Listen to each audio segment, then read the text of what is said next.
mapagpalang araw mga kaparehas, narito po tayo sa bayan ng Santa Maria, Bulacan. Kasi makapanayan po natin ngayon ang butihing former consilor dito po sa bayan ng Santa Maria, Bulacan. At kasalukuyan ngayon po ay muling magbabalik bilang ating Vice Mayor dito po sa bayan ng Santa Maria, Bulacan na si Ginagalang Roberto Obet Perez. Sir, kumusta na po kayo? Mabuti naman. Ito, medyo busy pag-ikot-ikot. Opo.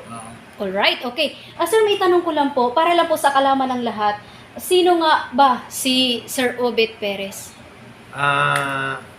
Ako si Obet Perez na dito naninirahan sa Barangay Santa Clara. Opo. At ako'y mahaba na ang aking karanasan sa panunungkulan. Opo. Nagsimula ako bilang SK Chairman ng 4 na taon, naging kagawad ng 1 taon, at nahalal na konsehal ng ating bayan ng 6 na beses, so 18 years. So, all in all, 24 years na ako nasa public service. Wow, okay. Kumbaga, napakahaba na po ang inyong experience sa larangan ng paglilingkod po, sir. Pero, sir, maitanong ko lang po, para lang po sa kalaman ng lahat, ano po ba ang magagawa ni isang Obet Perez para po maiangat ang bayan ng Santa Maria, Bulacan? Actually, ang bayan ng Santa Maria, mayamang bayan tayo. First class municipality. So, kapag ikaw kasi ay hinalal ng taong bayan, ibig sabihin, ikaw ay pinagkatiwalaan. Opo. Pinagkatiwalaan ka na pamahalaan ng maayos at mahusay Opo. ang mga resources nito. Kasama ang resources. Tama. Kung saan, paano, kailan, kanino gagamitin. So, dahil hindi tayo mahirap na bayan, meron tayong 1.2 billion na pondo taon-taon. So, kung pamamahalaan mo yung resources nito, dapat iba-balanse mo. Yes, opo. So, let's say, for example, yung youth and sports development, so kabataan at pampalakasan. So, 10% pwede mong i-allocate sa kabataan. So, 1.2 billion, ang 10% ton ay 120 million. So, sa 120 million, huwag mo naman gamitin lahat sa sports. Ha? So, let's say, ilaan mo yung 20 million sa mga pampalakasan. Opo. Tapos yung 70% ng 120 million, that is 84 million. 84 million. So, kung ang nais mo maiangat yung antas ng pamumuhay ng mga kababayan natin, so, paano ba magsisimula ito? So, dapat kasi na-prove na yan na kapag nakapag-aral ang isang bata, mas malaki yung chance na maging maayos yung buhay. Tama, yes, opo.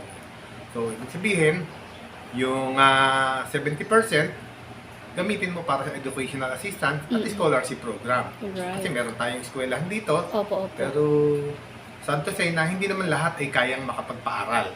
So, yung iba kasi, isang kahig isang tuka, o yung pagkain, pinoproblema na, paano pa makakapagpaaral? So, tulungan natin makapag-aral yung mga bata. Okay.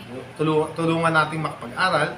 So, sabi ko nga, kung, let's say for example, kung makapagpaaral ka ng 7,000 na bata, mapagtapos mo, Opo. so, malaki yung mababago sa buhay nila. Tama, yes. So yun yung sinasabi ko, na gamitin ng tama yung resources. Kung magagamit natin, mailalaan natin yung allocation para sa youth, Opo. magkakaroon tayo ng scholar, kung makatapos yung 7,000 na bata, 7,000 na family, yung mababago yung buhay. Magkakaroon sila ng decenteng hanap buhay. So, hindi naman ako tutol sa pagawain. Marami naman pagawain din ngayon. May allocation din para doon. Siyempre, kailangan din yan para mas mag-improve yung araw-araw na pamumuhay ng bawat mamamayan. So, yun yung sinasabi ko na tamang paggamit ng resources para mas marami yung makinabang. Alright, okay. Pero kumpara sa inyo bilang ating lalahok at nga po bilang Vice Mayor dito sa bayan ng Santa Maria, Bulacan, sa nakikita nyo po at sa pananaw nyo lamang, ano po ang karagdagan nating i-priority bukod po sa nabanggit nyo pong mga adikain o pinapangarap sa tamang nga po paggamit ng ating resources dito sa bayan ng Santa Maria, Bulacan? Actually, may allocation naman tayo sa para sa health program. Yes, opo. Pati sa mga gamot. Sabi ko nga, kung mamomonitor lang kung tamang paggamit, Opo. kung tamang pagbibigay ng gamot, Kasi sabi ko nga, mayaman ang ating bayan. Mm-mm. First class municipality. So, ibig sabihin, marami kasi tayong mga kababayan na may sakit. Opo. Kaya kung minsan, hindi na rin matustusan yung mga pag-aaral ng kanilang mga anak. So, kung yung maipaprioritize natin yung sa paggamit ng pagbili ng gamot Opo. at ma-deliver na buo yung pangangailangan ng mga may sakit, mailalaan nila yung kanilang resources ng mga tao na ito para matustusan yung pag-aaral ng kanilang mga anak. Mm-mm. So, tamang paggamit lang kasi meron tayong allocation para sa mga medical at meron din tayong assistance para sa mga nagkakasakit. Alright, okay. So yun po ang nakikita nyo po ikaragdagang pang priority dito po sa bayan ng Santa Maria, Bulacan, Vice.